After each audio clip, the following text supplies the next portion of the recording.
and right into the stretch. Looking back and throws up the middle. Rose is on his way around. Picked up by Otis. Here comes the ready and not. Here comes the boys from the south. Here comes the ready and not. How you like me now? I say, here comes the boom, ready and not. Here comes the boys from the south. Boom, here comes the boom, ready and not. How you like me now? You don't live in Cleveland, you live in Cincinnati. You are watching live to the best damn Cincinnati sports podcast this side of somewhere in Ohio. I wasn't prepared. My name is Santori Miles. We got Big Savage Greg, and that's it.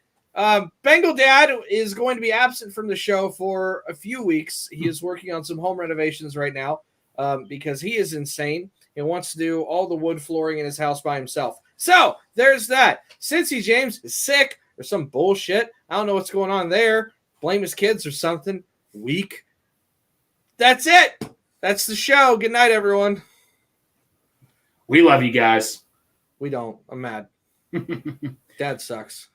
Oh, come on. No. This is just Bengal Dad saying because he doesn't want to admit about Jake Browning, right?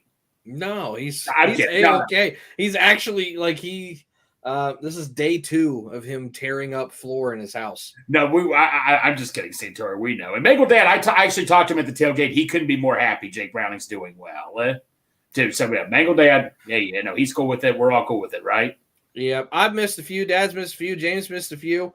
So we've been a little out of sync with some game picks and some stuff lately over the last few weeks. So we're going to wrap 3 episodes into one here, and we're going to see how cohesive we can do this. We got all kinds of stuff going on in the chat. Houday, Tyler's Balls. Sing our Bengals fights. Not right now. Matt, Houday, Darth Bengal, Houday, right. Tyler again. Darth, all 3 people are just talking back to each other. We're having a whole ass conversation in there. Okay. So, Greg, I know you wanted to kind of talk about the Reds a little bit, and they Jesus. They do deserve some notoriety and love right now. So why don't I give it the old pow? Boom. Let's talk some Reds. I'll let you start it off here. So, Santori, you're my baseball guy to go to. When I see something, I'm like, I will go to you to see what you think. So, Candelario, I didn't know what to think of it at first. You told me it was a great sign. I've seen you post it. Tell the viewers here what we're getting out of Candelario. You're getting a solid baseball player. You're getting probably what you thought Moose was going to be when we signed him a few years ago. I know that probably sends shivers down everybody's spines because that signing didn't work. But that's kind of what you're going after. Someone that might hit you 15 or 20 home runs, should be a 30-plus doubles guy, should drive in 70-plus runs, might hit you about 250, 260. Going to get on base, does strike out a little bit, but that's kind of the name of the game anymore. Good veteran locker room presence. A lot of teams that have had him say that they're not happy to see him go. He does really, really help develop the young guys. And we said it all through last year. The thing that this team was missing was just some of those veteran players to kind of help push them through those tough games. Stop the bleeding a little bit when things start to spiral, that veteran leadership. And that's what this guy is. Think of it as a little bit more of a younger, juicier version of when they got Scott Rowland. That's supposed to be a veteran plug for this team to help some of the young guys out. There's a lot of young promise, but there's not a whole lot of veteran leadership. So that's what he's going to be. And also, since he grew up in Dominican, he'd be a good help with all the Latin players up here too, right? I mean, I guess almost everybody speaks Spanish in a ball club. Oh, yeah. Well, I'm just saying, but that's also helped too. But that's interesting because what he came to my mind was Miguel Cairo. Miguel Cairo, I mean, he wasn't that great for us, but he was such a great leader on the team along with Scott Rowland. Is that a fair comparison, Miguel Cairo? In terms of the veteran leadership, yes, but this guy's going to be significantly better offensively than Miguel Cairo. Yeah. Okay. So this guy's going to be closer to Jesse Winker than anything. Where would you? Oh, sorry. Now, he's going to strike out more than Winker. He won't get on base as much as Winker, but probably 20 home run, 30-plus doubles, that kind of bat. He is a switch hitter, and I know David Bell loves his lefty-righty matchups, so this guy's probably going to get, 140-plus games played. And he's going to play 3 different spots, first, third, and DH. Yeah, and also they're talking about India moving to the outfield. Santori, help me out here. De La Cruz, why can't we move him to center field? I think he could be the best center fielder in the league if we moved him out there. I know you and I kind of touched on this a bit, but India, do you trust India playing in the outfield at all? Because that's where they say he's going to be playing at times. I don't trust India with a glove, period. That says it all for me right there. And he's not powerful enough to be a DH. India is a high-end backup or a very high-end utility guy, someone that can come in. He can play first. He can play second. He can play third. He probably can play short, DH on occasion. I guess he's good enough to play some outfield. He's going to be a super utility guy. India's going to be a guy, assuming they don't trade him, because I've held the stance that they won't the entire time. Assuming he is here in 2024, it would not surprise me if he ends up playing 6 different positions, that being left, right, and everywhere in the diamond except pitcher and catcher. Center might be a little bit too much because I don't think he's the quickest guy on the planet. But, if they're going to test him in the outfield, it's going to be in left or right field. It'll be a corner spot. So I think they're going to turn him into a super utility player, someone that can kind of play every single day. But he's going to bat probably 7, 8, 9 in that lineup.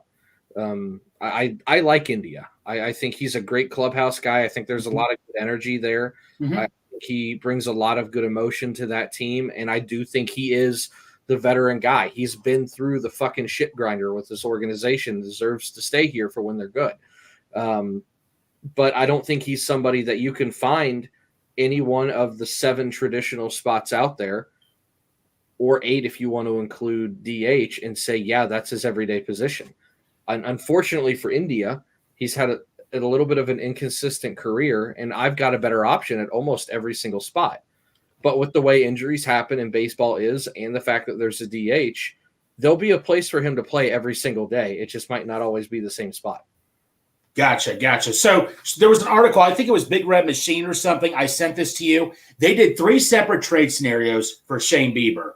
I mean, dude, I looked at all 3 trade scenarios. I didn't know who the heck these guys were. I trust your judgment more than mine. But Santori, when I saw those 3 trade scenarios, I'm like, drive me down to Great American Ballpark, give me that damn phone, and let's make a trade for Bieber. Because, dude, if we get Bieber, call me naive, I think we're favorites to win the division. So I know the 3 scenarios you're talking about. It's hard because the Reds are an organization that constantly has 10 to 15 guys that you're excited for. They have always acquired and drafted well. It's something that they've done well since I was a really little kid. With that said, prospects are prospects. Right. They're not bona fide players. Does it scare you to lose one and then they turn into a superstar? Sure, I understand that completely.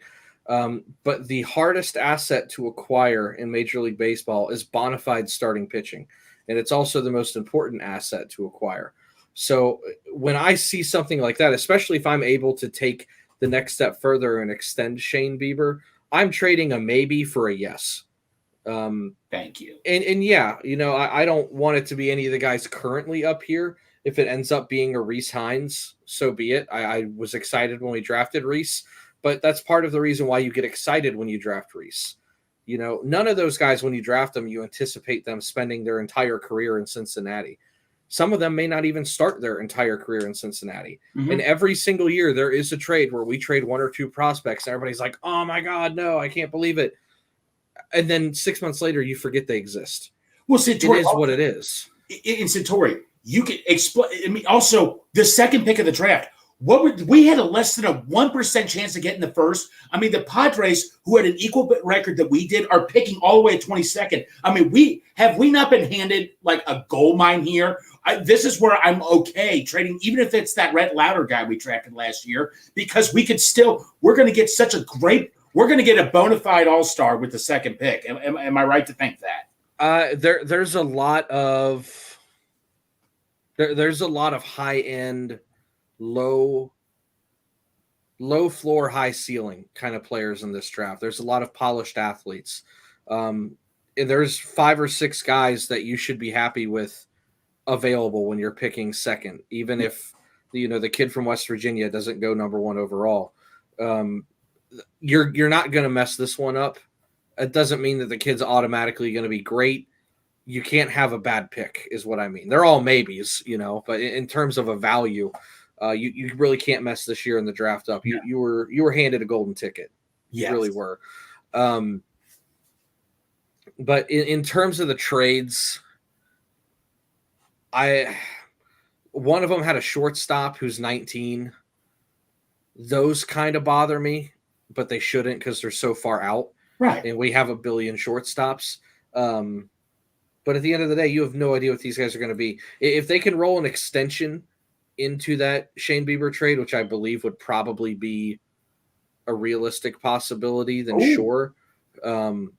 That's the other thing. If I'm doing this just for 6 months of Shane Bieber, and if the season tanks and it doesn't go the way we want, and I'm going to be looking at possibly trading him again in August, then hell no, I don't want to give up a big prospect. But with Bieber being in his young 30s and he's probably got 4 or 5 solid years left, I would look for a 2 to 3 year extension on top of the trade, and then giving away one of those prospects who's 19, 20 years old, who's not going to be up here for another 4 years, maybe anyway, doesn't look like such a bad deal. Santori, thank you so much, man. I mean, like I said, man, we have a lot to be excited about with the Reds. I mean, I know the Bengals are excited to watch right now, but the Reds, man, you and I were both like, screw the Reds last year because of what management said. But, I mean, the tables have just turned, haven't they? I don't know. They kind of do this every few years. Okay. Not really. I mean, every 3 or 4 years since I was a little kid, this has kind of been the Reds' MO. I mean, they did this 4 or 5 years ago when they did sign Moose, and then they made the Homer Bailey trade that brought in Matt Kemp, Puig. Wood, and Puig. I mean, they signed all kinds of players, all kinds of money. Going back a few years prior to that is when they were signing Homer Bailey and had to let Cueto go, and then Bruce got the contract, and Phillips got a contract, and you had Todd Frazier getting a contract and Cozart getting a contract, and they had signed just a couple years before that. You had given big money to Aroldis Chapman as a free agent, and I believe within the year of that signing, they had also signed Joey Votto. This is kind of their MO. Every 4 or 5 years, they dump a lot of money, give it a 2-year run, see if it works, and they typically wait for the prospects to come up before they do that. Because when they gave Votto all that money, you had some younger guys coming up. And it was coming off the heels of what was supposed to be the previous run with Pena and Kearns and Larson and LaRue and, Sean Casey, and it didn't work.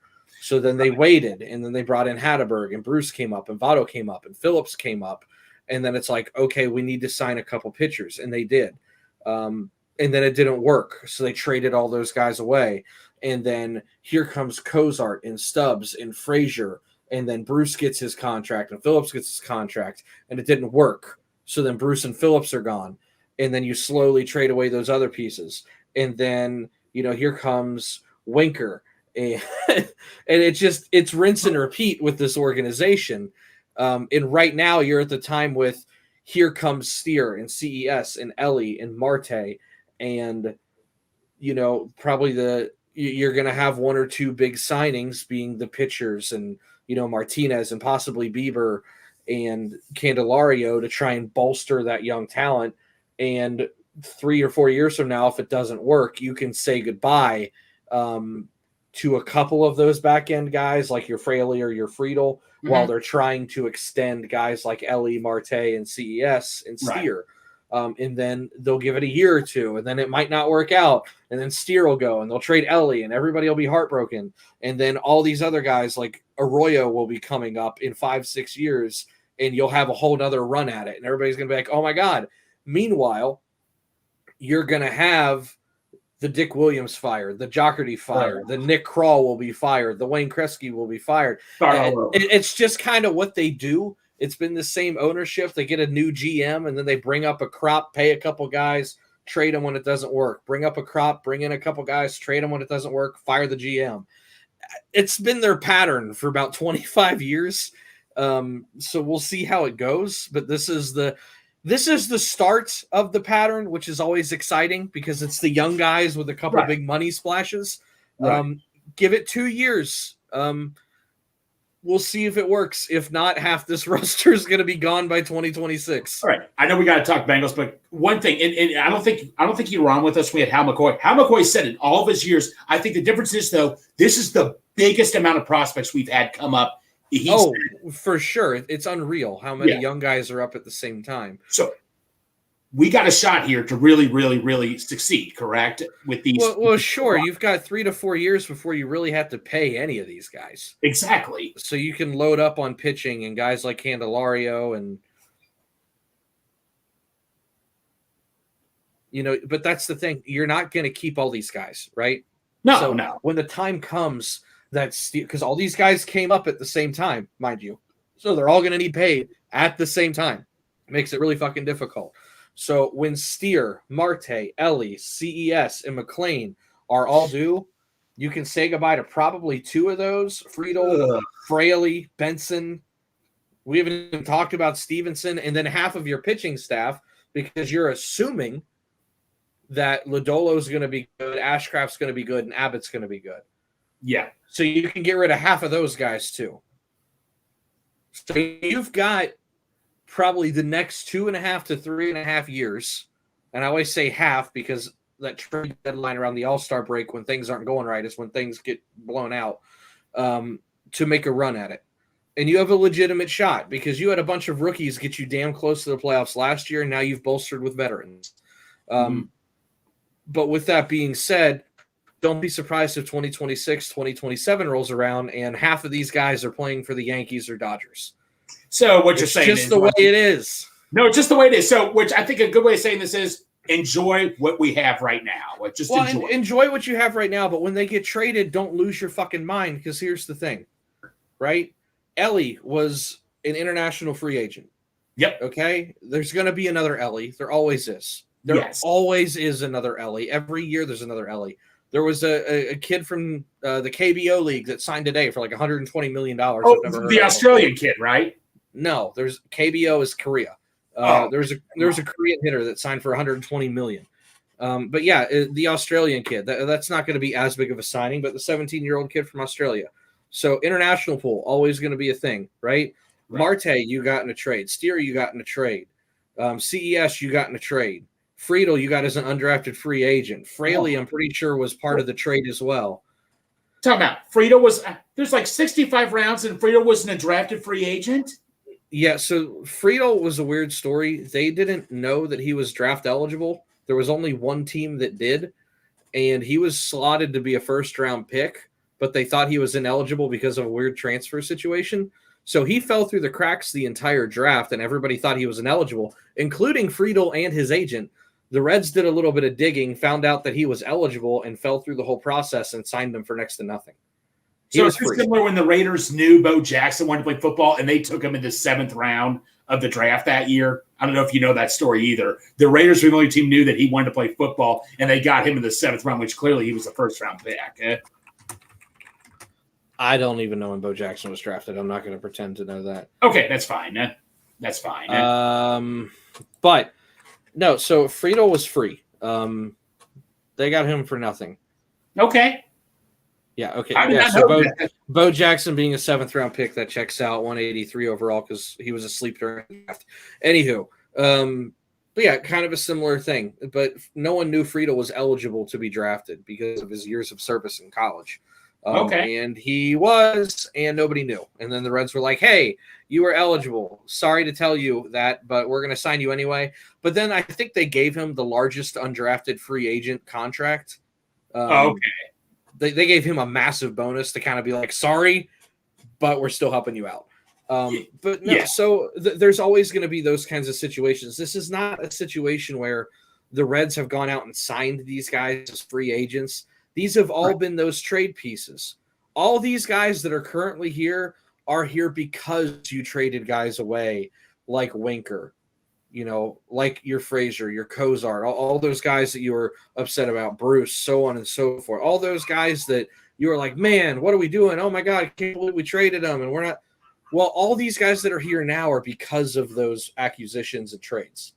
So when the time comes that these guys are gone, it's rinse and repeat, and you're going to fall in love with these guys, and you're going to go, oh, man, we did trade Sonny Gray, and the Twins didn't even retain him.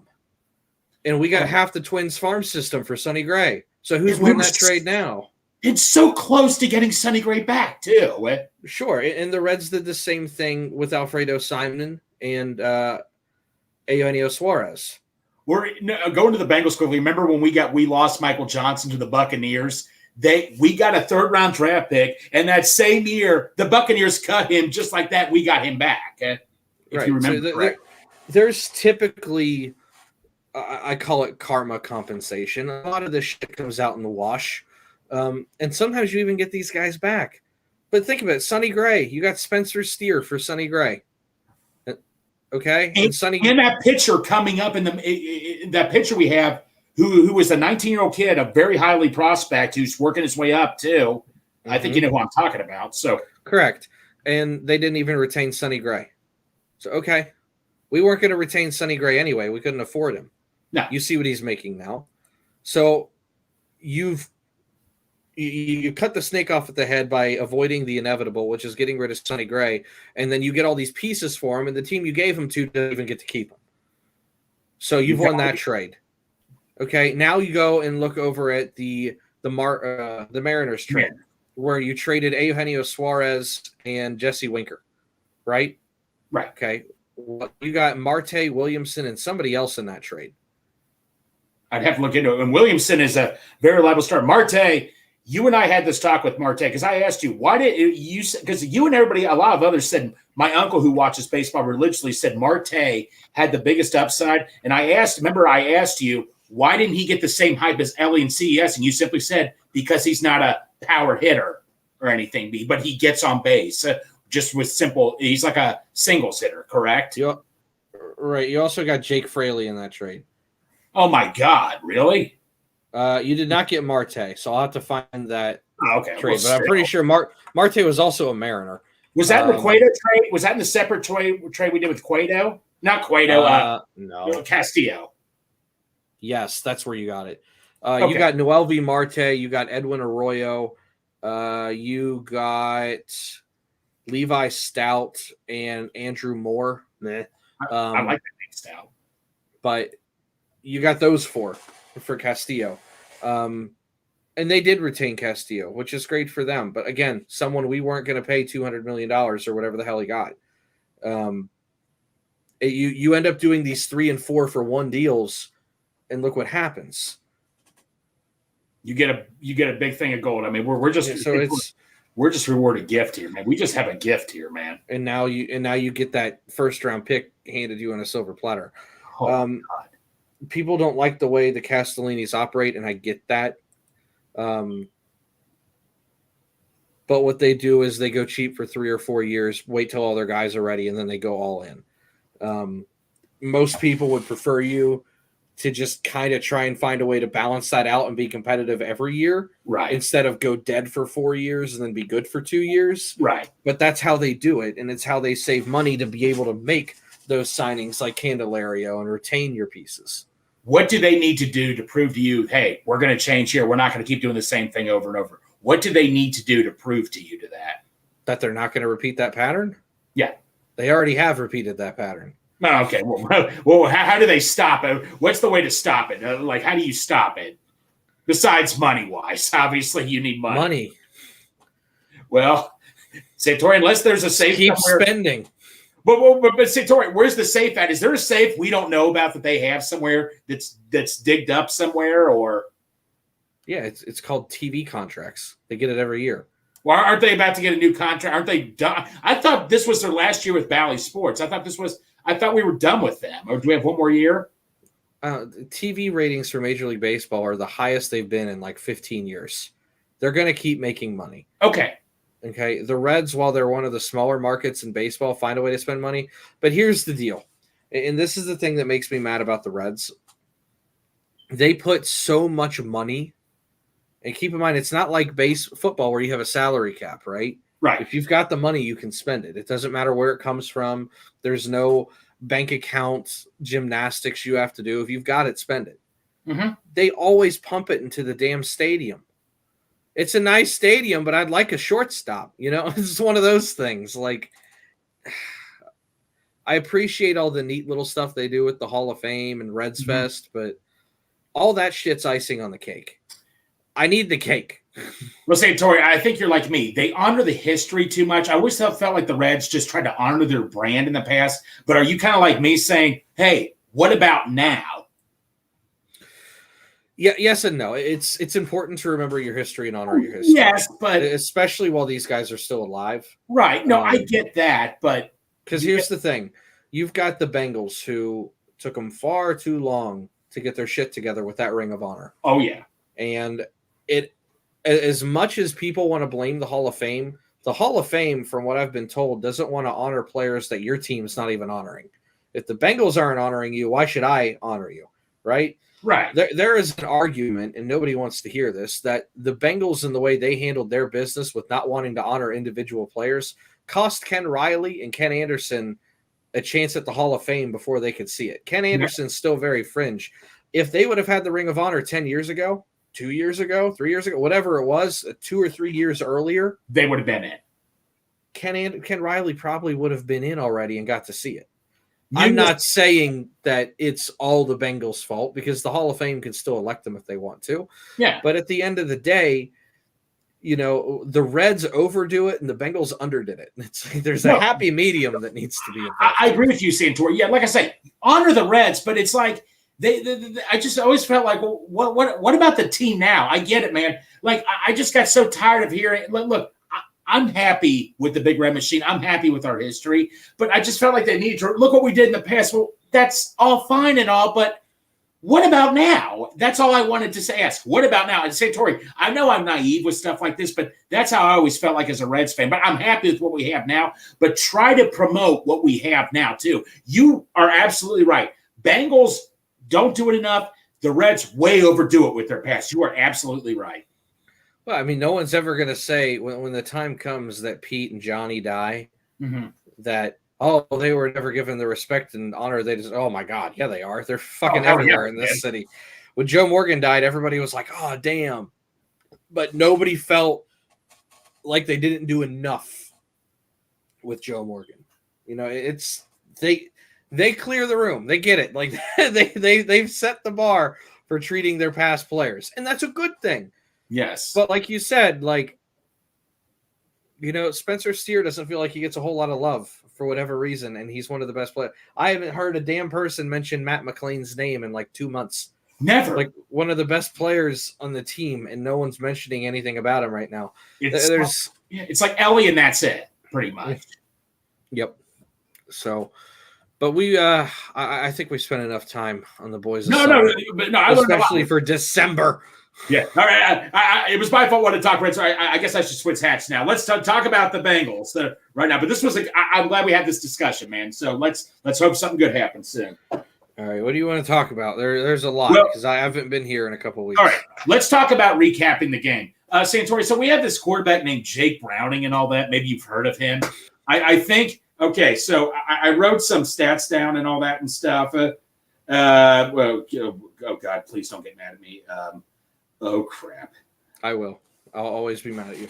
It's okay. It's okay. Game notes. Jake Browning. Last 2 games, 50 of 61, 629 yards passing, 314.5 yards per game, 82% complete percentage, 3 TDs, 1 interception, 119 QB rating. And in the history, Jake Browning's 79.3 complete percentage is the best in history of any NFL quarterback in 3 career starts. I mean, Pat Mahomes had a great start off with his career starts, and Browning still did better. I mean, that is incredible. What you're seeing right now is a system that Zach has had in place since 2019 with Andy Dalton. So going on 5 years now, 19, 20, 21, 22, 23. Not the system Joe wants to run, but it's still there. Some of the principles of it are there, but this is the actual bones of the system. This is what you got in LA for all those years. Outside zones, gap protection, bootlegs, dumping it off to tight ends. Basically a West Coast offense plus Cooper Kupp, right? Sounds very similar to what we've seen the last 2 weeks. Joe has an offense he wants to run and likes to run. Zach has one he likes to run and wants to run. Joe and Zach have tried to combine them, which I despise the way our offense looks at times. It is just not cohesive. The best way to describe our offense with Joe and Zach is that scene in Friends where Rachel tries to make the trifle and mixes it with shepherd's pie. And it's like, I don't know what the hell's going on here, but these gap protections and this slide protection doesn't go with this play action. And then Joe gets hit and everybody's like, our line sucks. It's like, no, they're doing some wacky ass bullshit that's not really supposed to happen because Joe wants it one way and Zach wants it another. And they're trying to compromise. And you're seeing this Frankenstein monster of an offense, which is because nobody else runs the offense that we run. Trust me, they don't. Yeah. It's funny you say that because when I was on Strawberry Ice Show and Cap was on, Cap told me you both discussed this. Are they trying to run the Rams offense or the LSU offense? He said you guys had a very interesting discussion about that. It's funny you bring that up. When Burrow's in, they run some kind of a mixture of both. Yeah. The issue is Burrow doesn't like going under center, which is like 80% of what the Rams do. So they're trying to now do those run plays in partnering them with RPOs from LSU's offense out of shotgun. No running back likes that. No offensive lineman likes that. Cornerbacks like it. Receivers like it. So if you want explosive pass game, you'll get it. If you want shitty protection, that's going to be a byproduct. If you want a horrible run game, that's going to be a byproduct. So what's going to happen is your quarterback's going to get hit. You're going to throw the ball 55 times a game, and you're going to score 30 points, and everybody's going to be exhausted by the end. Sound familiar? It does sound familiar. Let me ask you something. Were you shocked like I did to see the Browning threw for 274 yards, but my brother-in-law, who's a Colts fan, is like, well, that's because of all those screen passes. Playing it safe, you can still play good playing it safe. Like the little screen dumps we were doing, that's beautiful. You don't have to get killed. You know what I heard he said in an interview? He said it's nice doing all these run plays, Browning said, so I can redo myself and refocus, getting other players involved. I think we were talking about stuff like this, weren't we? You don't have to be Superman on every, and I'm not calling out Burrow, but you don't have to be Superman on every single play. Quarterback's best friend is a great run game. That's all I'll say. Santori, you've talked about running backs you were high on. Dude, so this is how I describe Chase Brown. He's like this car you have, right? It's stored. It's all nice, but it hasn't been used. And finally, when you get this car, you're like, wow, this thing goes really fast, even faster than Tyreek Hill. I mean, I know he was hurt for a couple games, Santori. Why did it take so long for us to have him involved in the offense? Is it because he was a rookie and they didn't trust him yet, or?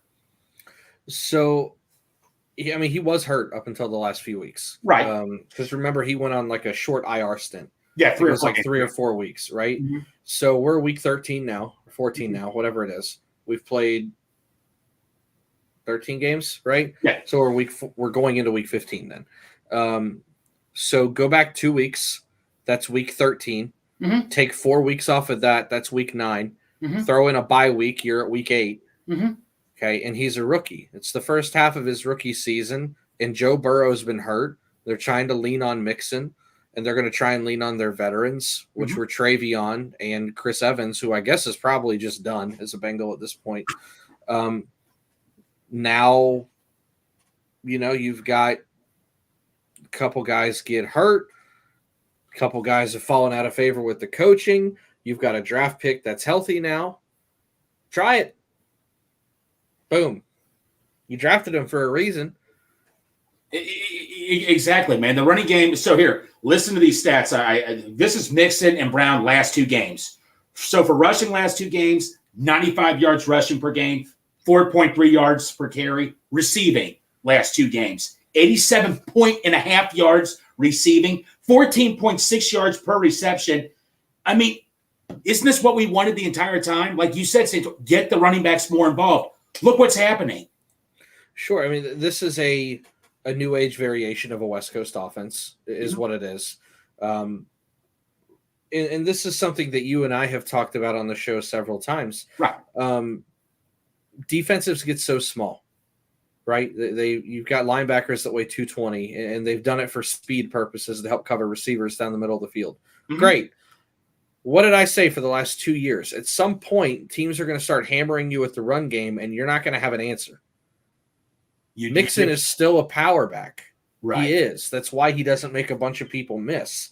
He's not an elusive back. He never has been an elusive back. He's been a grinded out back. So, and I know his numbers are down from previous years, but he's still, even at his top, was not that kind of he's not a shake and bake guy.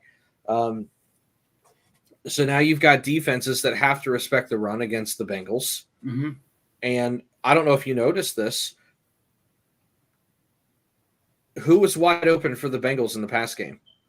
Well, I know for the Steelers game, Yoshi, and I'm just saying it. I'm talking this last game. Oh, the game before. Who was wide open, you said? Against the Colts, who was wide open? Man, I should know this, and I'm going to get stumped easily, but who is it? Fucking all of them. Well, because you know why? Because we're not in shotgun 90% of the time. You know that more time. Paul Darren came out with an article. We are up a high percentage of actually going behind center. Hey, Santori, we actually look like we're confusing the defense. We're not handing the ball out in shotgun 100% of the time. We're actually making them think. Isn't Santori? You as a coach, isn't that what you want your team to do? Make the other team think. Yeah. So thinking's the worst thing that can happen to an opposing team. Just is what it is. But when you have a run game that's working and a screen game that's working, that means you have to pay attention to running backs, right? Mm-hmm. I don't like paying running backs because they don't last a while. It's not that I don't value them for what they do. I would rather have really short contracts with big money as opposed to long-term deals with backs. Long-term deals scare me. But no, there's no question that they're a vital part of your offense. Mm-hmm. When you have to respect a running back, especially multiple ones like Chase and Brown, well, you have to bring somebody else in the box, or you've got to bring a specialist down in the box, like the Bengals used to bring Trey Flowers in to cover tight ends. Right. Teams have to account for that. Okay, well, now if you play action fake, especially under center, and you're running the ball cohesively, linebackers have to respect that, which means your linebackers aren't getting in deep of drops as early, which means those 15-yard in routes, those digs, those posts, those over routes, those shallow crosses, they're going to fuck people up because they can't get back there in time because they have to respect a run. So, I mean, yeah, T. Higgins, everybody goes, oh, man, he dropped 2 passes. He caught 2 passes that had a depth of target of 20 yards or more. One was a bomb, one was a deep in. And then he also himself. Yeah. Yeah, and he dropped 2 passes. One was a quick one where he was wide open on a crosser again. He easily had 100-yard games go through his hand. Jamar Chase didn't really do a whole hell of a lot, but you also threw a ton of screens. Your tight ends were active. Boyd was active. It didn't matter. When you've got that kind of an offense that's flowing, especially when you're running, and the thing is with Mixon, he's not getting 30 carries a game. They're not putting him through a meat grinder. No. He's getting 20 touches, couple receptions, coming out on pass blocking downs. They are rotating Travion in there still for pass blocking as well. You're going to keep Mixon fresh. Your running game is going to be fresh. People are going to have to respect that. They're going to have to respect Brown. The emergence of Tanner Hudson adds just a little bit more depth to this offense. Tyler Boyd is losing a step and probably isn't a top 3 target on this team anymore. But you still have to account for him because he is a savvy veteran in the middle of the field. He will sit down in a zone if you don't watch him, and he's not going to drop it. Yeah, and you have to still double chase because you can't press man him. Exactly. You brought up T. Higgins. Did he push off? Was that a BS call? Here's the thing. There is when you're looking for penalties, refs look for what I call a key node. They look they look for something specific for certain penalties. It doesn't even necessarily mean that one specific thing led to the penalty. But with OPI, they look to see an extension of the receiver's arm. Okay? Because typically, if I'm extending, I'm going to push you. Right. T extended his arm, but never really touched the guy. Right. But he acted it out. The Colts defender kind of acted it out. He flopped, but the guy, T did extend his arm, and that's what they look for. Okay. It's one of those things where the like when you look for holding on offensive linemen, right? Right. You look for two things. You look for a hand outside the framework, or if a defender starts throwing his hands in the air, like I can't get loose, they're going to throw it every single time. There's certain ways to draw a flag.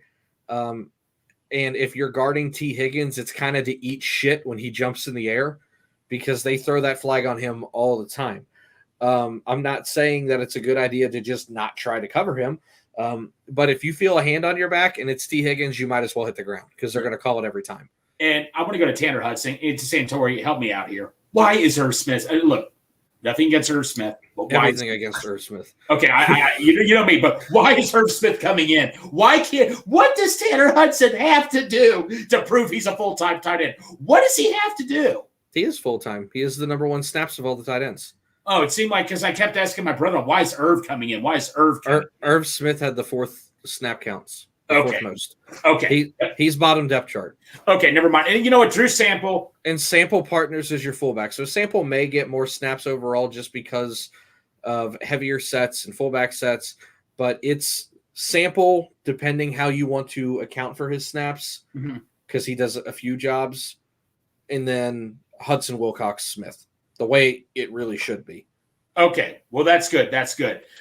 So let's go to the offensive line. I mean, our buddy Willie Lutz tweeted this. Listen to this about Cordell Bolson. Last 3 weeks, tied for first, 0 sacks allowed. Tied for fourth, 1 pressure allowed. He's fifth in 99.5% pass block efficiency, 13 and 78.5 pass blocking grade, 14th and 73.8 offensive grade, and 23rd, 68. Run grade. But I think you tweeted something out. It was the way that our offense was running that kind of made, now that we had this more, we was shifted to this other type of offense, it's been easier on the offensive line. Is that what is your take on how, because Bolson, I mean, we were all picking on Bolson like crazy, me especially. What changed with the offensive line all of a sudden? The scheme. Can you elaborate? Yeah, I was going to say, because I saw you tweet something about that. Is it because we were just running such a complicated offense that it was hard for the offensive line to adjust? I wouldn't even call it complicated. They were running some almost like made up, drawn into sand protections. I mean, that's an exaggeration, hyperbole, of course, but they were doing shit that you just shouldn't do just to try to compensate. And part of the issue is when you run what they were running with Burrow, right? This sounds like such a bang fest on Burrow. It's not. Burrow's the second best. Burrow's the second best quarterback in the NFL to Mahomes, and Mahomes isn't playing well. Oh no. There's an argument that Burrow, if healthy, would have been the best quarterback in the NFL this year. Yeah. With that being said, Burrow doesn't drop back out of shotgun. He takes the snap, takes about half a step back, keeps his feet kind of clicking, and then he throws, right? Browning takes your traditional 3, 5, or 7 step drops out of play action under center. Linemen like that because it puts them in a better spot because pass rushers have slightly different lanes when you have different angles. If they're actually having to respect a run game, they can't just rush straight upfield, which means that Browning has more depth. He's got more room from his chest to the backs of the offensive linemen in front of him, more room to see what's going on. The lanes get a little bit wider because there's more space that those guys have to defend instead of just pinning their ears back and creating chaos. Gotcha.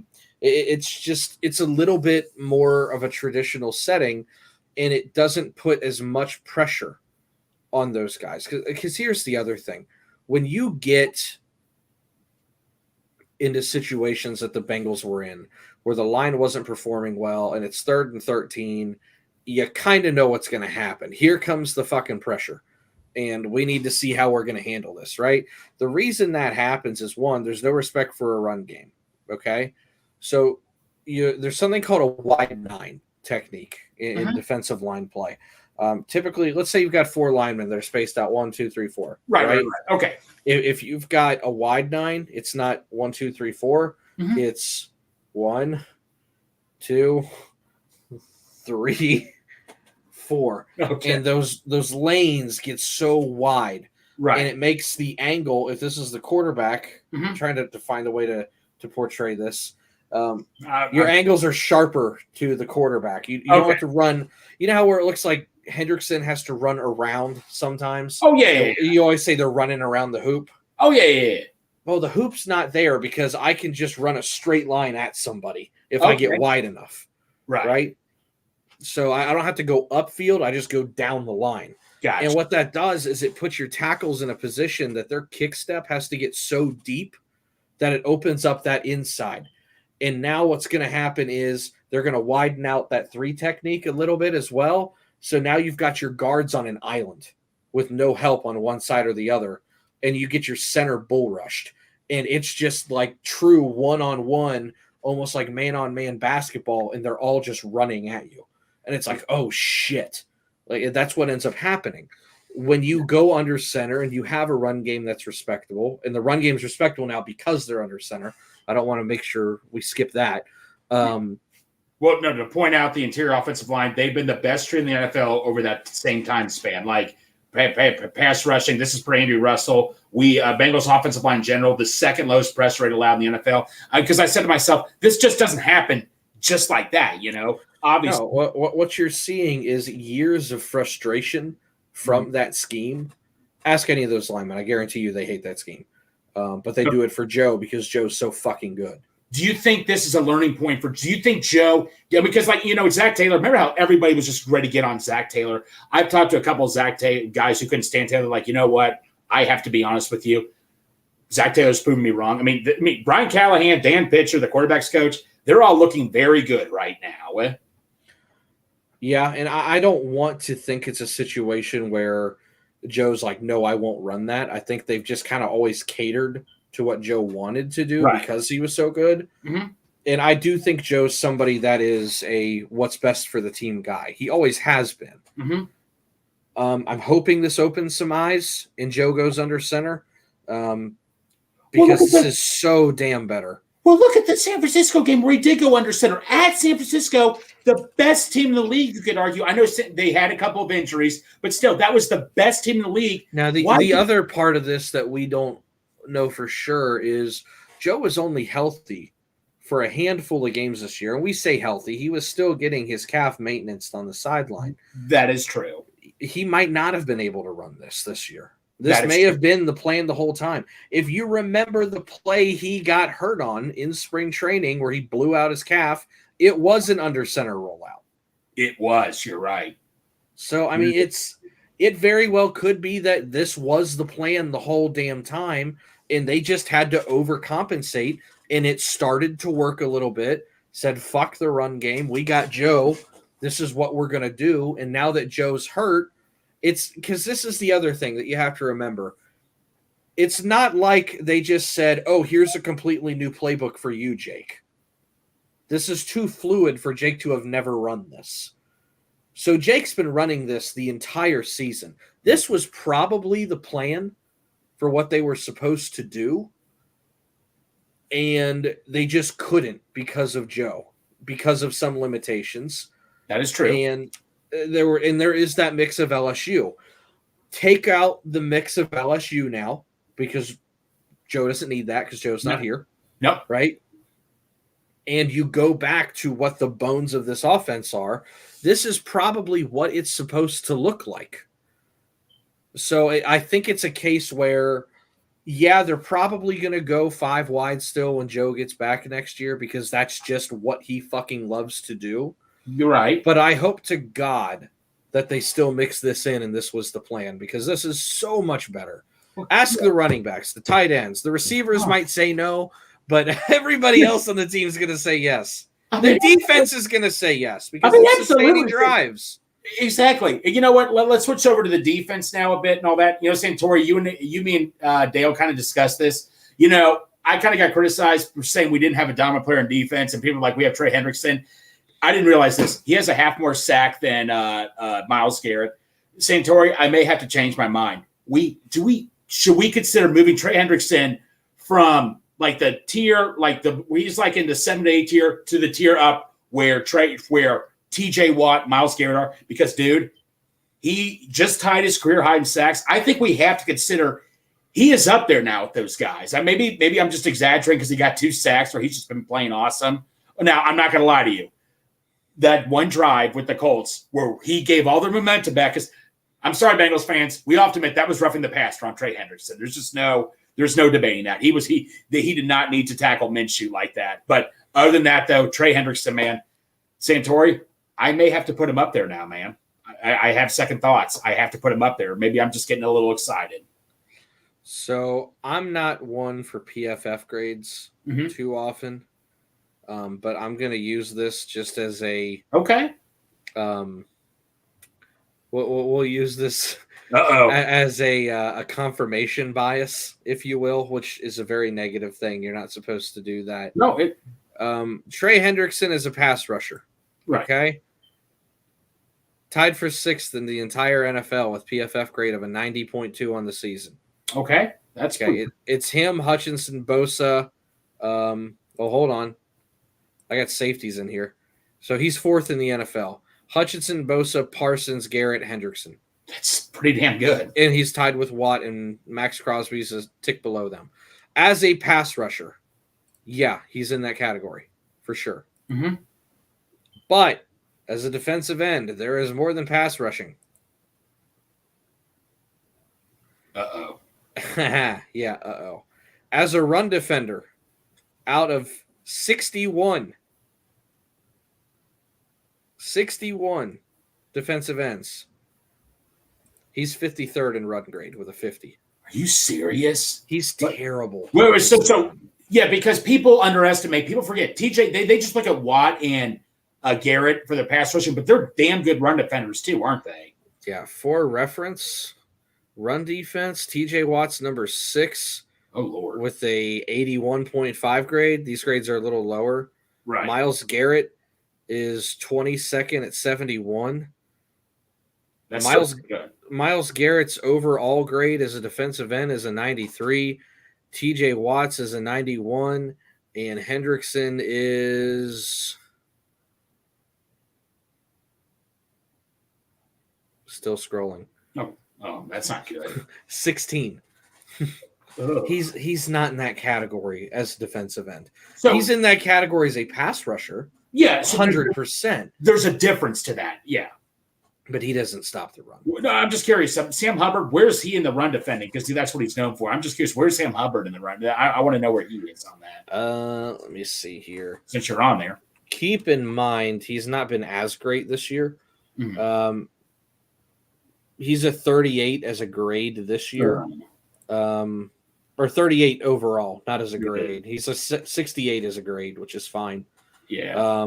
Last year, he was in run defense 11th. So he's taken a little bit of a drop, but like we've said, the whole defense has been off this year. And part of it's because they've been on the field the whole fucking game. It's not fair. In the running game keeps you on the field longer too, correct? When you're on the offense. The defense loves the running game. Is that a fair statement? Yes, they do. Yeah, but by the way, so Sam, you know what? And shame on me for saying this. I thought DJ Reader showed signs of getting old, but Orange Era pointed this out. Most of the runs were coming from the side. DJ Reader has not lost a step at all. I don't care if he's going on 30. DJ Reader is still playing at a high level. Louis Anarumo even came out and said he's been my most consistent defensive player. I have a buddy of mine saying that we should probably move on from Reader and get an interior pass rusher. I'm like, because he's like, well, Reader's and I respect his opinion, but he's like, well, Reader's not a good pass rusher. I'm like, he's still one of the best run defenders in the league at DT. We cannot have, and he's your quarterback of your defense pretty much. So your buddy said he's not a good pass rusher? Yeah. Not that great of a pass rusher. He's just known as a run defender. Your buddy needs to get his eyes checked. I'm curious. What's his pass? What's Reader's pass grade? Or where's he rank or whatever? Top 10. But he wants an Aaron Donald type of guy. I get what he's saying, but you just don't find those guys right out. Like it's like Chris. Oh, so he wants Aaron Donald, aka the best interior pass rusher of all time. Well, Christian Wilkins, he was telling me Don't about. We all? What? Don't we all want Aaron Donald? Or that guy Wilkins, who's going to be a free agent soon for the Dolphins, and that's who he pointed out too. He said he'd rather let Reader walk. I get what he's saying, but yeah, like he literally was telling me, and he's a good dude. I respect his opinion, but it's like, no, Reader's gotten into the quarterback a couple of times. You just don't see it much. Reader has a better pass rush grade than Wilkins. Reader has a better run stop grade than Wilkins by far.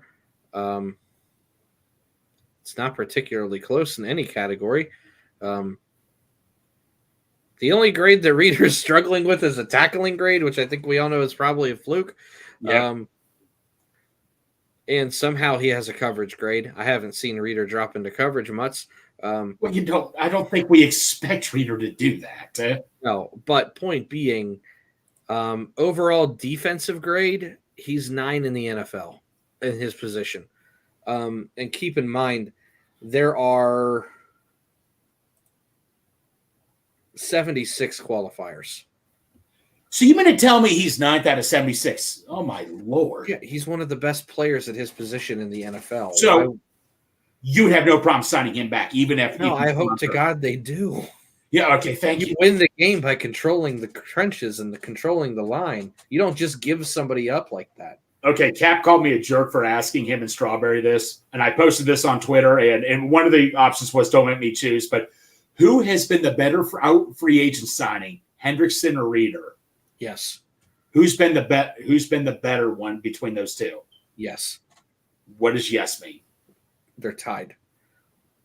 They do vastly different things, but they excel to the same level at their position. Right, but and they're the same price. Like I can't pick. Well, remember when Hendrickson, people criticized us for giving Hendrickson another year on his deal. You think people are going to be complaining? I mean, look what we're getting. Look what Garrett and Watt are getting compared to what we're paying Hendrickson, right? Yeah. So let me pull up his contract really quick just to prove a point. Hendrickson, okay. Go ahead and keep talking though. No, but yeah, like I say though, while you're looking that up, you know who's quietly been getting better also, Jermaine Pratt. Because you know what I've noticed with Pratt. He always tries to rip the ball to some dude's hands. You know, in Madden, Santori, when you use the hit stick, I love using it. But, buddy, it could go really good or really bad, and you're giving the running back's going to get like a touchdown, like a 90-yard touchdown when you keep trying to do that. But Jermaine Pratt is fine. Don't you think he's finally realizing, hey, I got to tackle my guy instead of trying to strip the ball out every time? He still tries to strip the ball out a lot. But you know, I forget who said this.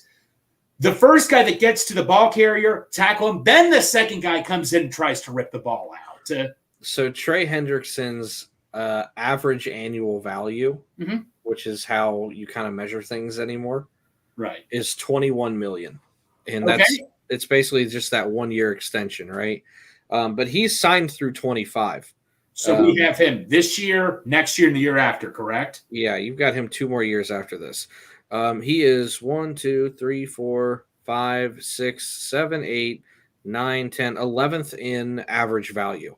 That's about where he should be paid. But yeah, when you look, if you want to look strictly at sacks, because that's what everybody does. Yeah. I mean his if you want to go like sacks per $1 million, he has one of the best values. As a pass rusher purely, which that's why they're paid. They're not paid to stop the run. Let's be honest. He could have a good long career still, couldn't he? Because he could do like what Dwight Freeney's or Melvin Ingram is a good example, who just signed today with the Dolphins. He could still be that guy for you later in his career. They could come in on third down when you need him the most, right? Well, I mean, he just turned 29 2 weeks ago. Okay. He's not old. Okay. He's in his prime. Right, he's in his prime right now. And he's in his prime through the end of that contract. He's not going anywhere. Right, exactly. And so I want to get to the safeties. Obviously, we we still wish. I mean, do I wish we had Bates back? Sure. Do I wish we had Bell back? Sure. But I tell you what, man, quietly, I mean, dude, because Nick Scott, we gave him so many chances, and you look what happened now, Jordan Battle. Could you argue, is Jordan Battle on the same pace as Jesse Bates was as a rookie, do you think? No. You don't think so? Okay. Not even close. Sorry to burst your bubble there. I don't. No. Hey, dude. I think you could compare Dax Hill more to Jesse. Is that fair? Or no? Not really. Dax is okay.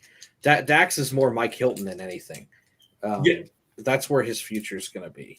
And Mike Hilton, remember, we thought he was showing signs of age last year. Mike Hilton, man, dude, he is one of the top slot corners in the league this year, man. I think he quietly rebounded from last year, don't you think? He did. But to answer your question about Jordan Battle, I would say he's closer to Von Bell. Okay, that's a fair statement. But Jordan Battle's coming along. But like I said, man, I felt like we were doing the old Marvin Lewis thing, starting the veteran over the rookie, and I hate that. They did that there. They did it with running back. Keith Mitchell wasn't drafted. The Ravens trusted him immediately, pretty much, didn't they? Yeah, he's not very good. He's got good numbers, but he's not going to last. Oh, okay. So but another thing. Hey, DJ Ivey, Santori. All 7 of our draft picks this year have contributed. Now, Brad Robbins, I'm not going to lie to you, Santori. He's a bit lucky with his bounces, but Brad Robbins, man, I don't know. Dude, I don't know what to say right now, man. He's not good. Well, that's very fine. But hey, those lucky I hate being mean like that because I like having guys on the show, but and this is – if he hears this, I want him to know this, not that he cares what I think, but Brad would also tell you he's not thrilled with how he's performing. Well, that's good. I guarantee it. And that's just coming from somebody that's been around it. If the fans are upset, I guarantee you're not happy either. Yeah, we all want Brad to be good, Dart. I mean, Santori. We all want Brad to be good. I love Brad, but at the same time, you can't ask me, how's he doing? And then I'm not just going to lie. He's not doing well. How did Huber start? Didn't Huber kind of start out a little slow? I'm trying to remember with Huber. I was in 8th grade. I don't know. What do you mean you don't know? You remember stuff happens. You remember? I don't remember his hang time when I was fucking 13. That was almost 20 years ago. Fair enough point, Santori. But I want to go back to defense. DJ Ivey, man, 7th round pick. I thought he did really good for coming in for a couple of snaps. Don't you think so? He hung in there. For a 7th round rookie, man? I mean, dude, how often do you see a 7th round rookie come in and perform decently well? Like I say, all 7 of our draft picks, or 8 of them, I guess, all contributed this year, man. Mm-hmm. They did. And you know what? Next year, man, well, actually, we should Santori, I hate to say this. We did not announce any of our sponsors yet. Should we kind of announce them right now, or? Yeah, we've been really bad about it. Yeah, no, sorry about this, guys. But no, we're just having an ongoing conversation. We're just trying to catch up here. This is a very low-level production tonight. Right. Go ahead and talk about some barbecue, Greg. I was going to do script coffee, but whatever. Okay. Santori, you haven't been on the show. I've been speaking in a British accent. Well, you were that one time. I don't understand it. It's good luck charm, man, and I don't question it. Here we go. Are you looking for great food, great atmosphere, and even better people? Well, look now for the Midwest's best barbecue creamery. Head on down to 669 Justice Court in Loudon to chow down on their wings, barbecue, mac and cheese, sandwiches, ice cream, and so much more. They even offer catering services too. And to top things off, the owners, Tim and Nicole, are massive Bengals fans.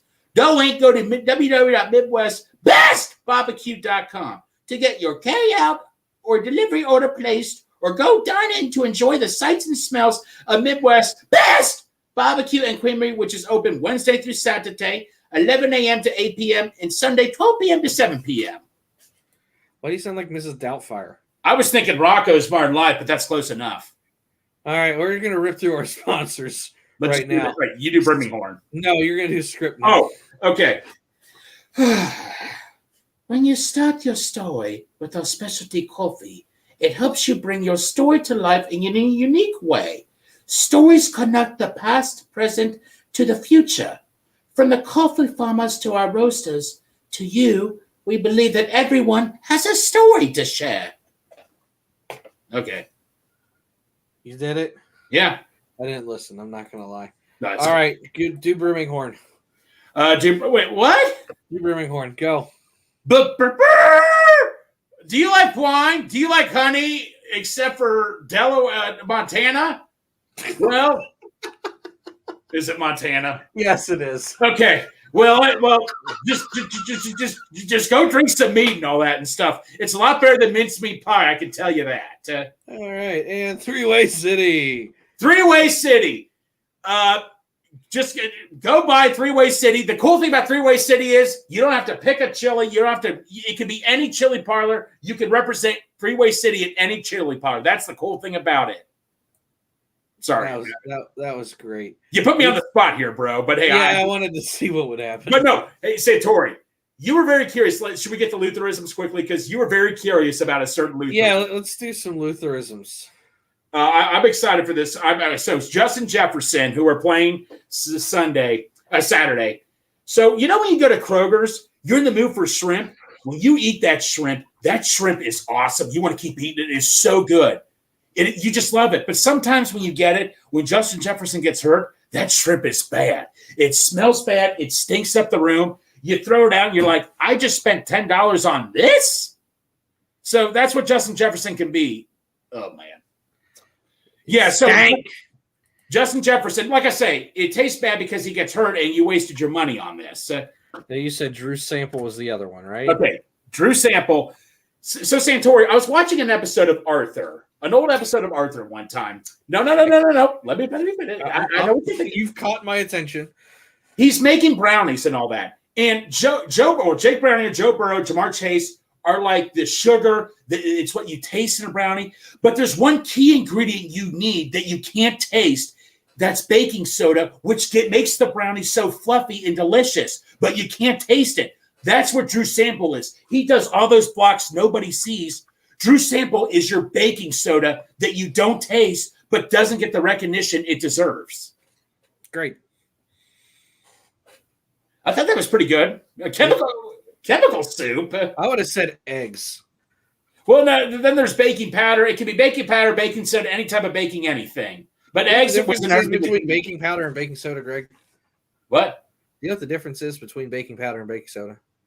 Well, no, I can do this. Baking powder is used for a cake. Baking soda is used for brownies, right? No, because brownies are cake. No, is it? Yeah, it's just a more dense cake. Baking powder is just baking soda with more flour. Oh. All right, any type of baking ingredient that has the word baking on it. Sure. Okay. Yeah, no, because you were really curious what I meant by that. But no, you get what I'm saying, all right? Drew Sample was the best blocking tight end in the league, and he's not getting enough recognition. So I wonder where he's at with blocking grades. Why are you looking that up, Santori? Let's cover the game coming up this weekend against the Vikings. Go for it. Vikings, man, one of the best defenses in the league. Danielle Hunter, same amount of sacks as Trey Hendrickson. Santori, I'm not going to lie to you. This defense, they're going to be put up to the test big time this week. I mean, the Colts, we went up against a damn good Colts defensive line. My question to you is, Santori, can we repeat this again against a damn good defense? Well, Jacksonville was 13th, and we kicked their ass. Okay. Houston was 17th. We hung up a bunch of points on them. Okay. Buffalo's 9th. We hung up a bunch of points on them. Yep. Baltimore we've hung with. They're 3rd. Okay. The 49ers are 1st. We hung up a bunch of points on them. Mm-hmm. Minnesota's 10th. Yeesh. Well, who's to say we can't hang up a bunch of points there? No, I know, man, but it's going to be tough, though, man. I mean, Danielle Hunter, man, still scares me, man. I mean, gosh dang it, man. You know, Orlando. Danielle Hunter may scare you, but who else do they have? Harrison Smith, the safety. I want to talk pass rush for a minute. I know nobody. Well, didn't they trade what's his name to Cleveland? The other guy, Zadarius Smith, and I know he's not. Dude, I don't know. Where do you think PFF has them as a team for pass rush? Well, they got to be up there, man. They just won 3-0 against the Raiders. It doesn't necessarily mean it was their pass rush. Well, it has to be As on the season, Mhm. where is their pass rush ranked? Okay, I can guess this. 8th. No. 15th? You're getting warmer. 18th. Warmer. 20th. Warmer. 23rd? Warmer. 27th? Warmer. 30th? Warmer. 32nd? Dead last. How could they be dead last when their leading pass rushers like tied with Trey Hendrickson third in the league in sacks? One guy, Gregory. Well, I understand that, but still, you mean to tell me nobody else is not? They Damn. have had a bunch of average pass rush grades for the year. Most of the time, they're hanging around the 50s. So what you're saying is just concentrate on what's his name, Danielle Hunter, and we're good to go, right? They cover well to a degree. They don't rush the passer well. They don't tackle well. Mm-hmm. They stop the run well to a degree. Their defense overall is fine. They haven't been run blocking well lately. They have been okay running the ball lately. Mm-hmm. Pass blocking, they're pretty solid. But that all changes with backups, so you never know. But Santori, you look how we've done against man. Look what Mike White did to us, man. What if this Mullins kid comes in, man, and you got Jefferson coming back, the best receiver in the league Saturday? I mean, that kind of scares me a little bit, bud. No. Maybe I'm just Santori. You know me, the old zombie land saying double tap, man. I'm telling you, you don't turn your back on any opponents. I'm not worried about Nick Mullins. Yeah, I know he still might beat us, but I'm not worried about him. Yeah, I know, but I'm just saying, man. But so the defense, but then how the hell did they beat the Raiders 3-0? Okay, you're focusing on the wrong thing there. The Raiders are on like their 10th quarterback and their 3rd coach. Well, they got Michael Mayer, Devontae Adams. I mean, okay, matters who's throwing them the ball too. Aiden O'Connell. I don't even know who that is. Okay, that's part of the problem. And the Vikings only beat them by 3. Yeah, baseball score. And the Vikings only scored 3 points. Yep. Okay. That's not something I'm super concerned with. Yeah, you can't compare the Vikings, and you certainly as hell can't compare the Raiders to the Bengals. Hell no. No. So Nick Mullins went 9 for 13, 80 yards in that game, which is about as pedestrian as it gets. And he has played in 5 games since 2021. And he has a combined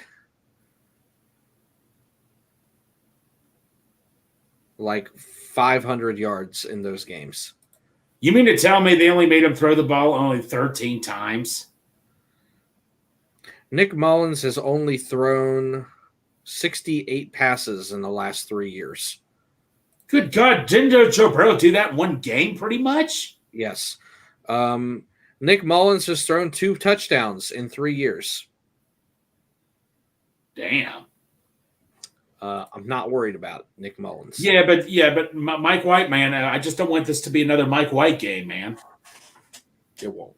Okay, no, I understand that and all, but yeah, but so like I say, so I guess we should go. All right, so well, who's your sleeper player of the week? Let's do sleeper players of the week here. Who is it for you?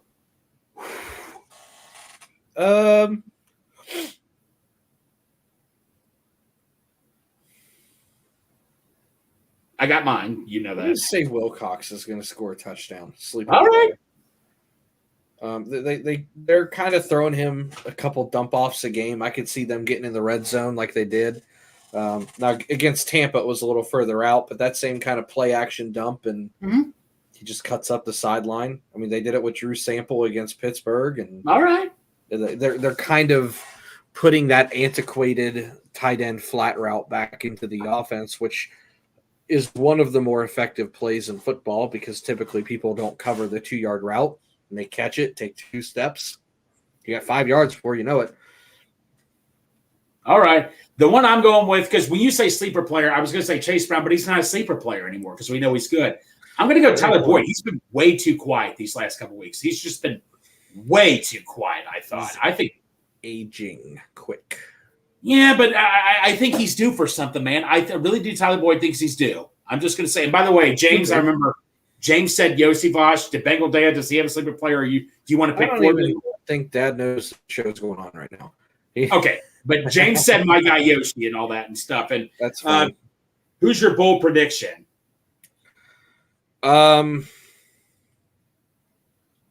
Another game with no sacks. 2 straight games, no sacks.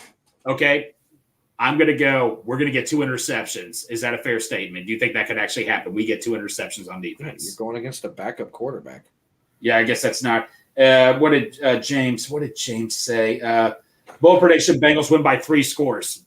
Do you think that's going to Yeah, I mean, it's only 17 points. And I know but that's a lot, but no. Everybody hears 3 scores and goes, oh, it's like 25. It's 17. Okay, yeah, well, that could happen. Yeah, 3 2 scores. touchdowns and a field goal. Okay, so that's 3 scores right there and all that. So we covered the games and all that, and this is too early to talk about Santori, but I have to ask you about this. So Strawberry said we could trade him for a 2nd-round pick, but you said it's a tender. What is the exact contract right now for next year for Jake Browning? Exclusive rights, which means he'll be back. Okay, but what if some team gives you an offer you can't refuse? Like if Santori, I know we discussed this. I know we've had this discussion. Sure. I mean, here's the thing. They're going to put a 2nd-round tender on him, most likely.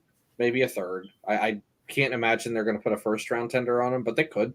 I would. So then Jake Browning, at that point, has to sign that tender if he wants to continue playing football ever again. Because basically, if you don't sign that tender, you're out of football. And the Bengals maintain your rights until you sign it.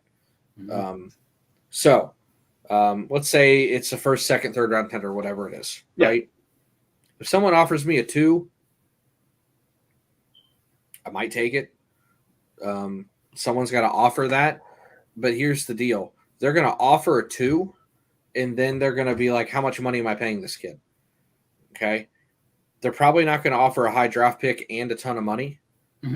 So let's say they offer $2 and $4 million. Well, I'll just pay Jake 5 and go about my day. You wouldn't take the 2nd-round pick, man? Not for what I've seen out of him. Yeah, I get you want insurance. I mean, look at all the quarterbacks got hurt. You want insurance, but all right, let me give you a scenario here. Brian Callahan, say if Buccaneers fire their head coach and they hire Brian Callahan, and if I'm Brian Callahan, I want Jake Browning because I know Jake Browning can do it. I mean, look at Hugh Jackson, what he did getting Carson Palmer that worked out well for us. What if, say if Brian Callahan goes to a team that needs a quarterback and he says, look, I know this kid. I know I can make this. I've seen, we know what he can do. And I know this kid can, and I can still work with him. What if Brian Callahan just says, hey, give them an offer, give them a damn good offer. Well, the offer is only going to be what the tender is. Okay. So you can't just say it's 2 first round. It has to be the tender. It's the tender.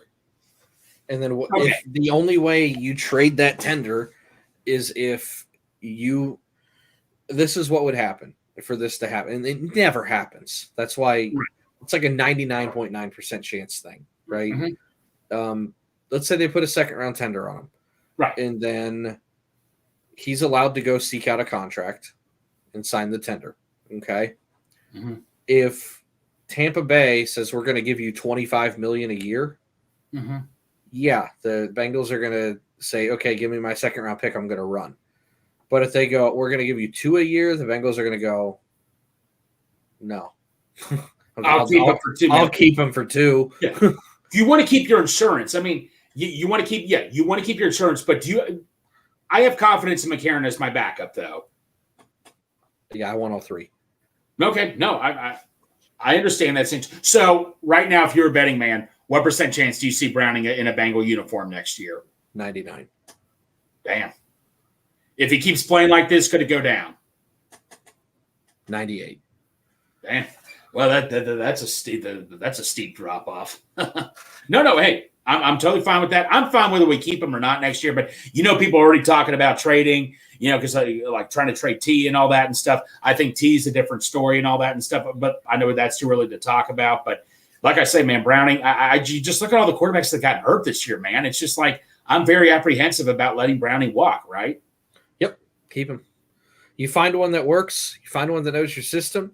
You find one that's not old. You find one that knows how to throw the ball downfield. You keep him.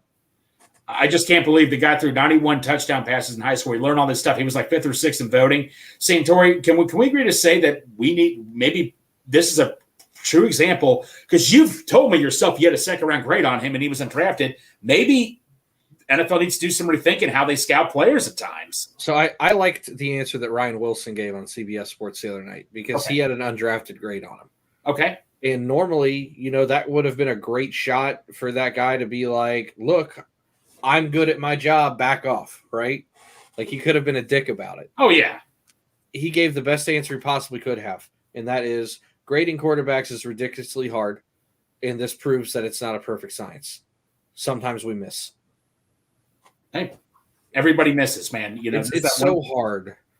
I mean, just because I had a 2nd-round grade on it doesn't mean I hold the crystal ball. I mean, I had a 1st-round grade on Blaine Gabbert, and I way whiffed on that one. Yeah, that's true. And I remember you saying Logan Wilson you weren't a big fan of, but even though I know I didn't like TJ Watt either. You didn't like TJ Watt, really? I thought he was stiff. I didn't like him.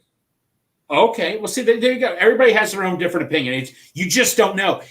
But buddy, it could just easily be. I've got just as long of a list of misses as I do weird hits.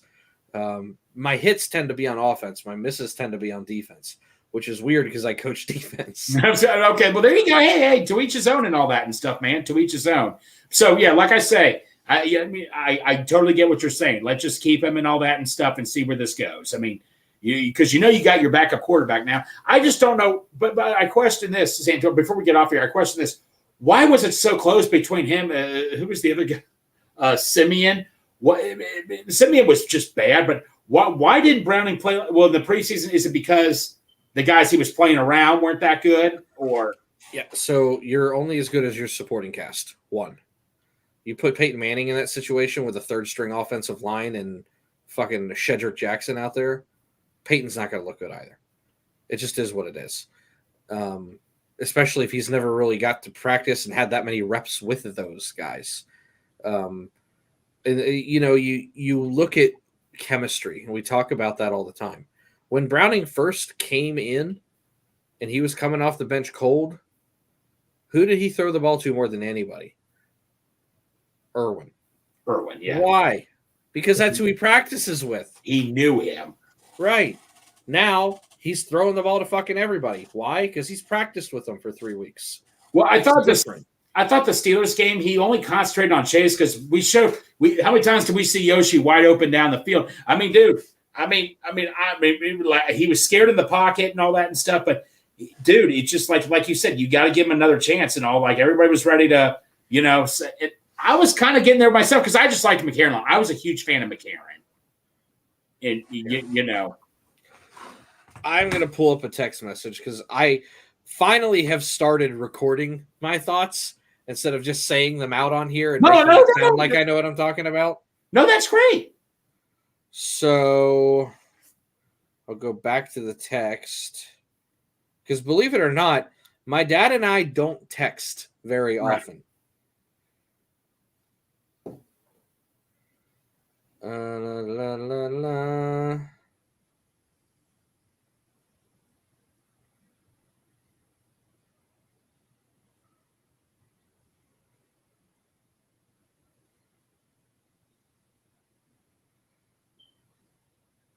Is that? Do you hear a beeping sound? No, hold on. What date was the first Steelers game? I'm almost there. Here, just hold on. When did the Bengals play the Steelers last?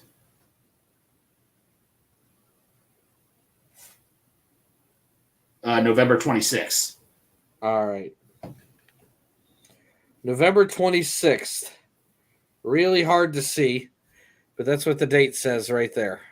Yeah, I can't. I'm sorry, man. I know. I believe you and all that, but what does it say? I was sending a text to my dad. This was at 1:24. So this is the middle of the Steelers game. Okay. The offense is close. These officials are shit. Just give it time. You did say you thought he looked halfway decent and all that when everybody else I thought he looked good and everybody was shit talking. I'm like, guys, they're really close. It's one of those things that sometimes really close can look like really, really bad, just depending on how the timing is. Like, here's the thing. The release point on Jake Browning's pick to Right. Tanner Hudson, this is kind of my favorite thing to talk about with really close and really bad. Okay? Right. His release point on that ball was about here. Okay? If his release point is here, it's not a pick. That's really close, right? That's the difference between a 6-yard completion and 7 points going the other way. Really close oftentimes doesn't look good. But once really close gets that last 2 to 3%, boom. That's how tight the NFL is. Exactly. So you will see Santori. Like, obviously, we don't see what you see. Like, I don't see what you see at times, man. I mean, like, every time like a lot of times if I can write a book about stuff like, oh, this guy looks good, you're like, well, Greg, just hold your horses now. You got to look at other things and all that stuff. And no, that's right. Like, and you did state, guys, let's just chill out here and all that. Give this kid another chance. He's this close. And I don't think you're expecting, though, the game he had. I didn't expect him to average 315 a game. Nobody does. No. I expected him to be a competent level backup somewhere around Gardner Minshew. He has exceeded those expectations. But Gardner Minshew in this offense would keep you competitive, and that's what I expected. Gotcha. So, okay. So there you go. So, like I said, man. Well, I think we're okay with this right now, and all. Should we? By the way, before we go, should we do game picks? We can. I haven't looked at the schedule much, and I'm not going to write it down. I'll say, Tori, what you need to look at for, man. You're usually, hey, look, I concentrate so much and I lose, so it's probably best if you don't think like I do. It's like Winnie the Pooh with me and all that, man. I get gut feelings, man. That's all I go off of. No, I just get stuck in a honey tree like Winnie the Pooh does normally. It's kind of like voting. If you have to hesitate, that means you don't know. Mine typically come to my head really quick. Okay, first game we're bringing up. Take your time. I'm waiting on you, Coach. Oh, I don't have the schedule in front of me. Okay, these are the. Oh shit! Oh crap! I'm doing the. I just have the teams that I picked and all that. Okay, I'm going on Bleacher Report. Bleacher Report. I'm not copywriting you guys or anything. I'm just looking off you guys. Chargers and Raiders. Chargers. I'm going Raiders. Okay. And James has picked Raiders.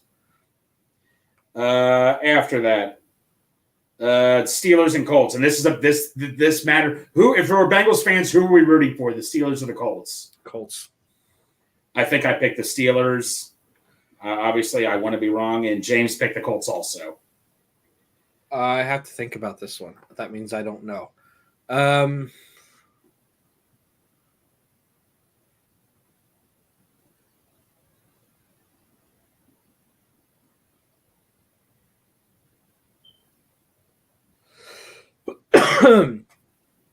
leaning Steelers, but I think the Colts have a chance. Yeah, it's at Indy. Yeah.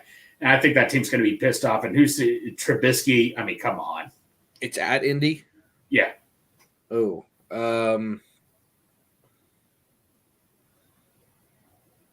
Give me the Colts or the Steelers. Steelers in that one. I'm rooting for the Colts, but I think the Steelers will edge that one out.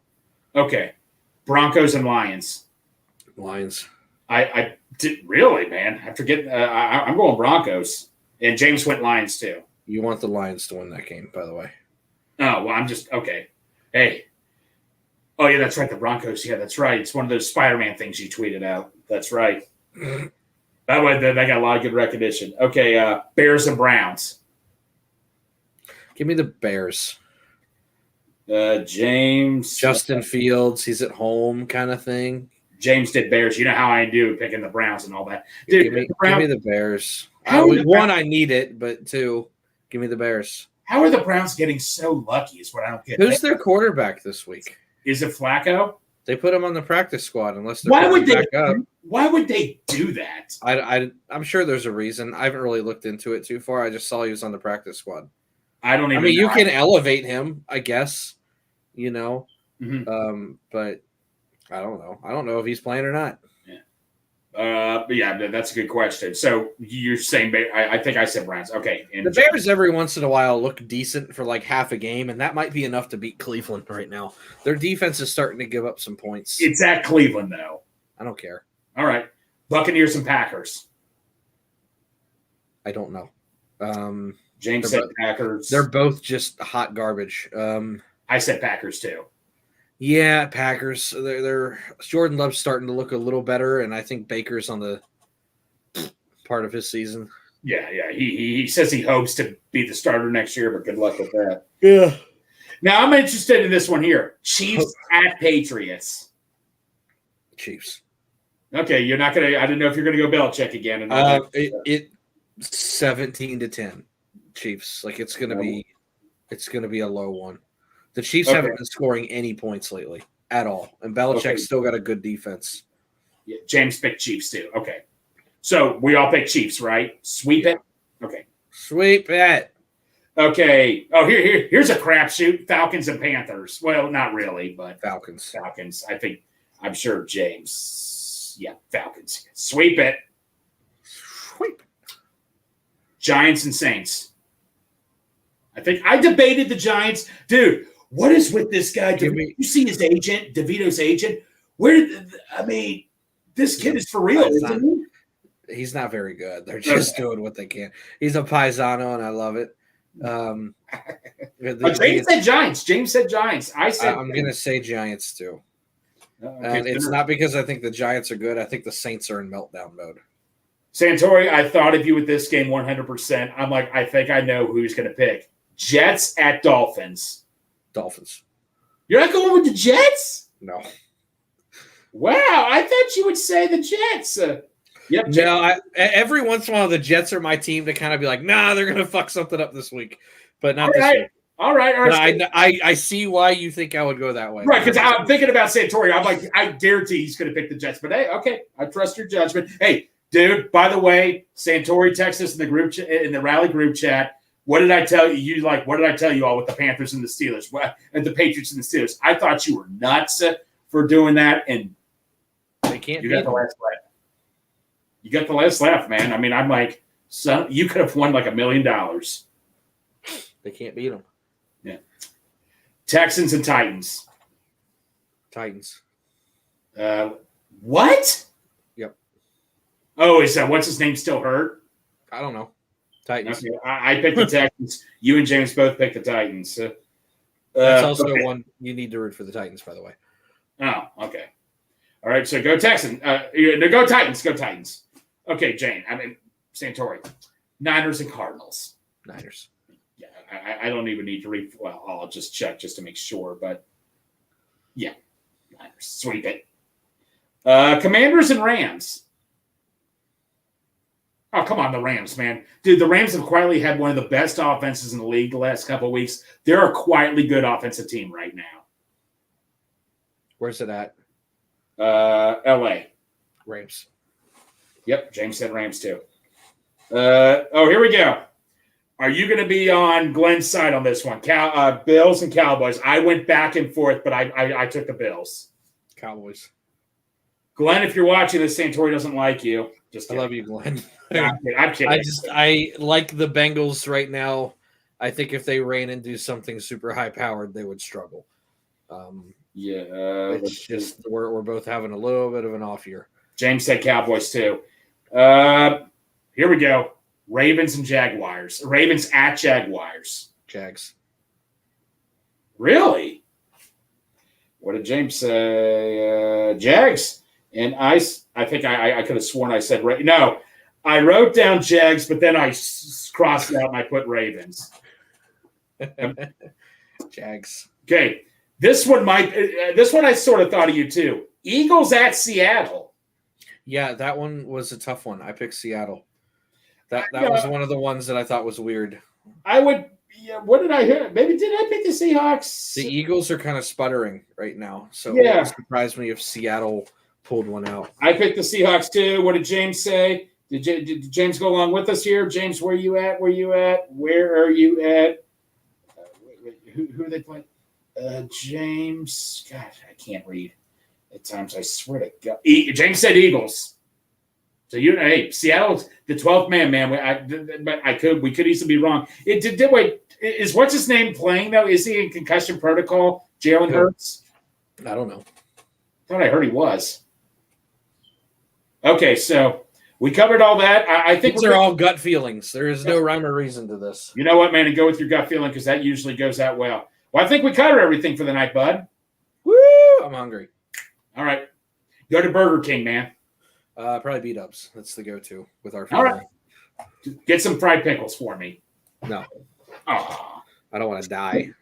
Okay. Oh, one more thing. Bengals and Vikings. Bengals. It's not going to be close. Yeah. Okay. There we go. We got that out of the way. That was a very important one. All right. Well, we love you all. Thank you for tuning in. And let's hope for a win Saturday, not Sunday, Saturday. I hate all of you.